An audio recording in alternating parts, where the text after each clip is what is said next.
Gideon brightened. Of course. Money. I have money.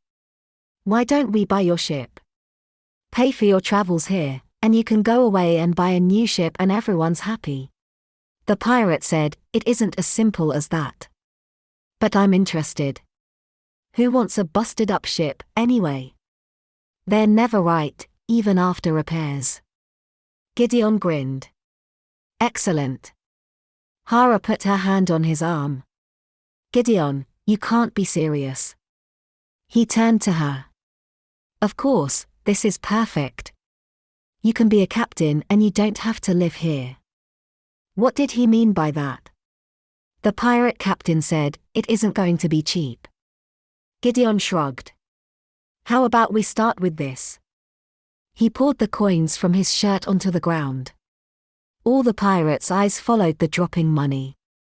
Gideon clapped his hands excitedly and said, Good, it looks like we can negotiate. The pirate captain snapped up his head and said, I want 3 times that for the ship, and I want all that in gold coins for the trouble you've put us through. Hara gaped. That was more than what a rich noble would gain in a year from the rents of his peasants. Gideon surprised her when he said, Done. He twisted his hand in the air and more coins joined the ones on the ground until it made a mound which came up to her knees. The captain motioned to one of his men and they shoveled the coins into a bag. The captain came closer and said, There are some things you need to know about the ship. She is a privateer. A Rosh ship. They financed her. Hara frowned at the captain and said, So she isn't even your ship to sell? He shrugged. Oh, she was mine. I just got a little into hock with the wrong people. I'm afraid that debt goes with the ship. The Rosh don't particularly care who is flying her. Or you can see if they forget about her and leave you alone. We'll go collect our gear. Nice doing business with you. He tipped his hat as a farewell. Hara didn't like this development. The pirates packed up the last of the coins. They disappeared as quickly as they appeared. She turned to Gideon now that they were alone. Hara hit his arm and said, Thanks. Now I have a pirate ship. Gideon was completely oblivious to her sarcasm as he grinned and said, You are welcome. She glared at him and said, You don't get it. The Rosh are now going to be after us. He tilted his head to the side, reminding her of an animal. He asked, Weren't we being chased by Rosh people already, so more Rosh people won't really make a difference in the long run? Hara threw her hands up in frustration and walked away. She was an idiot to try to talk rationally with a dragon. Gideon asked, Where are you going? She threw the comment over her shoulder, To fix my new airship, apparently. Though technically it is yours. Nonsense.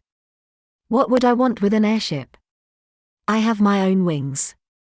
Consider it payment for saving my life. Or we can settle it completely if you agree to be in my collections. Hara snorted. In your dreams, Gideon. He purred, Millimeter, my dreams. Sweetheart, you will always be in my dreams. Hara blushed, but decided silence was a better solution to his annoying presence. Hara passed the wrench up to Alfred.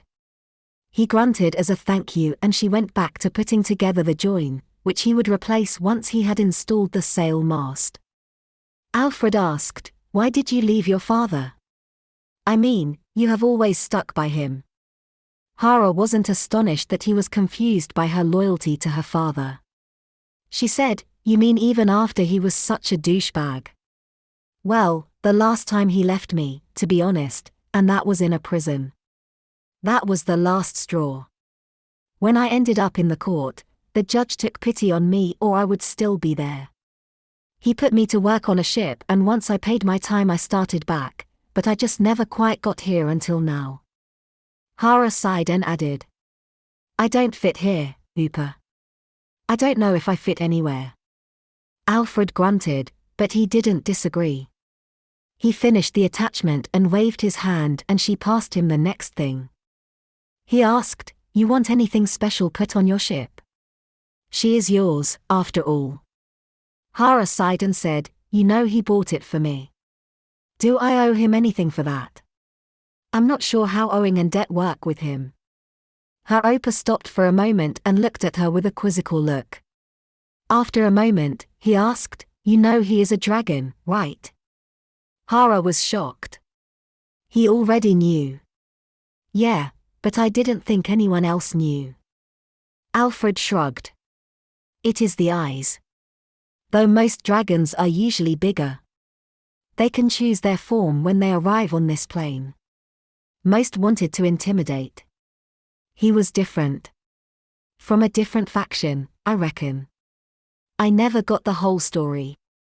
But dragons have golden eyes. Hara blinked in stunned confusion and she eventually asked, you knew him? Before, I mean. I knew dragons could live for a very long time. I mean, he doesn't look that old. She winced at her babbling. Her Opa didn't seem to care about her rambling and nodded. He used to hang around the court when I was there. Hara had known her Opa had once been a famous engineer, but she had always assumed it had only been around other engineers. She had never thought of him brushing shoulders with dragons and nobles. Alfred went back to installing the join and she asked, what was he like back then? His face screwed up and he stuck his tongue out between his teeth as he worked. He finished installing the piece and he eventually said, a geek. He likes numbers more than he likes people or even other dragons. Why wasn't she surprised by that? But if he was a dragon who visited court and probably had a lot of money, what was he doing hanging out with her? So why did he buy me an airship? Alfred shrugged and said, I wouldn't worry about it. Dragons don't see money the same way we do. Gold is only useful to them once they have found a mate. Before that, they see it as a useful thing to collect but not particularly valuable. You don't owe him anything. Hara huffed. She didn't like not knowing the dragon's thoughts on it all. Nobody does something like that without expecting something in return.